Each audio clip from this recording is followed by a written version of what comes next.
This one's wife. What a clusterfuck. Hello, I'm HG Tudor. Once upon a time, the Prince of Pink Pancakes was ensconced in the royal family. He got along very well with his brother, and he had a sister-in-law that he admired and had a secret crush on, who he got along with also very well. The three of them did many things together, and it was evident that there was a fantastic bond between the three of them. But now, as a consequence of the appearance of the spider, he's lost his relationship with his brother, claiming that he physically assaulted him. He broke my necklace! And he has nothing to do either with a sister-in-law that he once adored. Not only that, there has been a sad descent into celebrity chasing and a relentless pursuit of the dollars, cheapening his name. This has been exhibited by Daniela Elsa, writing in news.com.au. She states, in Prince Harry, the Duke of Sussex's heart on his sleeve, check in his pocket, memoir spare, he revealed that after his first date with future wife, this one's wife, he went around to a friend's house to watch the animated Inside Out. Are you watching cartoons? This one's wife asked. He writes. No, I mean, yeah, kinda, he replied, doing Noel Coward's memory proud. Now, the cartoons have turned on him. Family Guy has followed on the heels of South Park in energetically and bitingly skewering the Duke and Duchess of Sussex with a new episode, taking a swipe at the couple's lucrative deals and their US careers. In the scene, Harry and this one's wife are shown lazing on lounges by a pool when a butler approaches carrying a bundle of cash saying, Sir, your millions from Netflix for no one knows what. Harry says put it with the rest of them, before this one's wife says, babe, time to do our daily 250,000 sponsored Instagram post for Del Taco. A glum-looking Harry responds, I shouldn't have left the made-up nonsense. Talk about close to the bone, because the last line manages to perfectly capture the degree to which the Sussexes have backed themselves spectacularly into a corner, a slightly debasing corner in which they are now liable to be stuck for the foreseeable future. And that is how they've arrived at the clusterfuck. All of this feels like something of a tolling of the bellwether for their post-truth-telling US careers and their brand. Soon, we will hit the 1-year mark since Harry and this one's wife landed on Netflix, forcing royal writers the world over to have to sit through the 6 hours of genuinely cringy puffery. The real stars of the show, the amazing caramel sofas that stole every scene. I hear they are now represented by CAA. Notice once again here that you have a journalist taking the piss out of their offerings. There's no respect demonstrated to the two of them because they don't deserve it. They are figures of ridicule.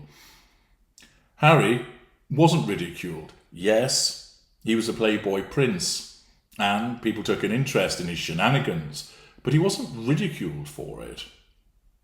This one's wife takes herself ever so seriously, although there's no reason why she should, and therefore it creates repeated challenges to her need for control, to be ridiculed in the way that she is, because she wants to be treated seriously, because she thinks she's a serious person.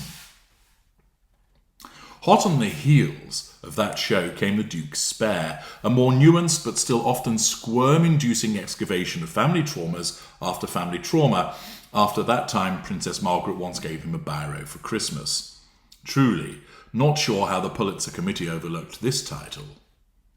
Then came the cavalcade of the Duke of Sussex's TV interviews to sell said book, all of which felt a bit like emotional necromancy. The same dead horse being raised again and again to be flogged for audiences. Finally, it seemed to be over, well after Harry's pay-to-watch session with the physician and trauma expert Dr. Gabor Mate.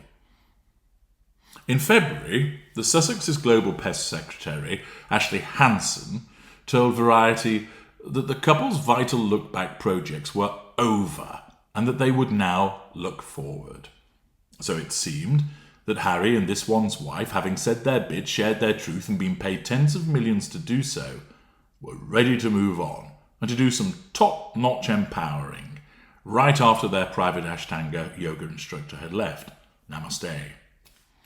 What followed was a PR farrago of nearly epic proportions, including their near-catastrophic paparazzi chase in New York, them being dropped by Spotify, being called fucking grifters by a Spotify exec, them being asked to vacate Frogmore Cottage, Harry's Heart of Invictus proving a ratings flop, the couple being papped more regularly than whatever square-jawed quarterback Taylor Swift has been sending heart-shaped candies to, and the endless chatter about the state of their marriage. This year, rather than seeing the Duke and Duchess really bed down their post-Megxit brand of them as brave and important voices in the American culture and political landscape, as dynamic leaders inspiring change and cultivating a global support base, they are, instead, increasingly looking like Kardashian-adjacent celebrities, only this far away from doing a toothpaste commercial. And why is that? The reason is, notwithstanding the best endeavours of the agency, they're putting lipstick on a pig. Once again, you can roll a turd in glitter. You can spray it with Febreze. You can add sequins to it. You can put disco lights around it. But it's still a turd. And that's what this one's wife is. An unmanageable, unflushable turd that the majority of the public has no interest in. And rather than harnessing all of the advantages that have been sent her way, because of the way that her narcissism functions, all she does is create a clusterfuck. The Sussexes' future that is taking shape right now is a million miles away from the one that Elsa thought they would have built back in early 2020, when hand sanitizer was for hypochondriacal sorts and none of us could locate Monteschicco on a map. Elsa had envisaged them powering onto UN stages to rapturous applause, and them popping up in conflict zones like a Diorified 21st century Diana, Princess of Wales. Their new mantra, have flak jacket and chief social media and will travel. Could I have been any further from the truth? In 2016, Harry convinced then US President Barack Obama and his wife Michelle to appear in that fabulous video with the late Queen to promote the Invictus Games. It was a moment that seemed to presage the brightest of bright futures for a man who looked set to have an outsized impact on the world. And today, the Duke has become a punchline, a go-to bit of comedy material. Chris Rock, Chelsea Handler, Jimmy Fallon, Jimmy Kimmel and Trevor Noah have all lampooned the Sussexes too. The clusterfuck that they have created demonstrates that they are simply joke people. It's not that Harry's drive and hunger to do good has dimmed, but that his place in the world has shifted so dramatically. And why is that? Because of the spider, his wife. The Duke of Sussex might still be a committed humanitarian, but his and this one's wife years of anti-palace rhetoric and then proving to be mediocre as content makers has significantly clouded their reputations. Harry is no longer primarily known for his charity work, but having elevated his family squabbles to Shakespearean levels and earning enormous wadges of cash for doing so, thus driving King Charles and Prince William even further away, thus leaving the Sussexes to fend for themselves, thus requiring they rake in even more millions. And therein is another part of the clusterfuck. Because of his wife's behaviours, people are driven away. He needs to try and find more money. Her behaviours in the pursuit of that more money drive more people away, meaning he has to find more money from an ever-decreasing circle of opportunities. And it's that last part that brings us back to Family Guy and that $250,000 sponsored Instagram post for Del Taco. How close to reality might this line end up proving, with the Sussexes' money-making options looking increasingly limited, making it more likely they will have to cozy up to big business? Just this week, we saw the real Harry head to Austin for the Formula One as a VIP guest of Mercedes-AMG Petronas team, according to the couple's unofficial spokesperson, the improbably named plastic-faced Lieutenant Omid Scobie. Interesting that the Duke was photographed by Getty standing around with the team's part owner Toto Wolff and a bunch of blokes in polo shirts slathered in corporate logos.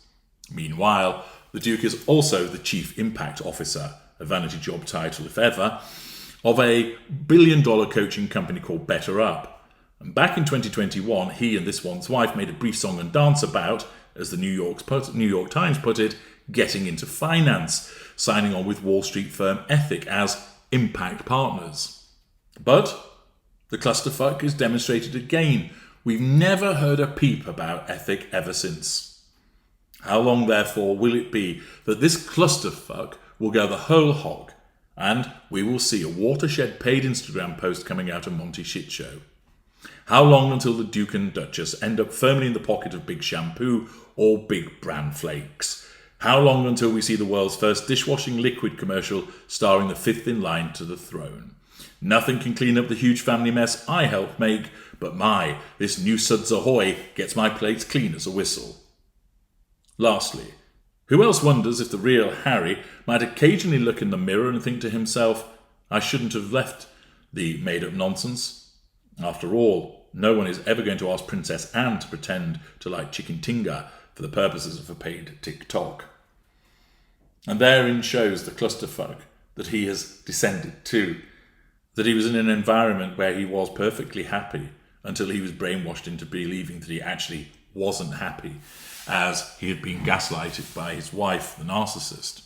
And instead, he has been dragged into a complete clusterfuck, severed his connections with many members of his family, losing out on relationships that brought him joy and contentment, and now whoring himself for the purposes of trying to make money. And all because he's in the clutches of a narcissist. I'm HG Tudor. Thank you for listening.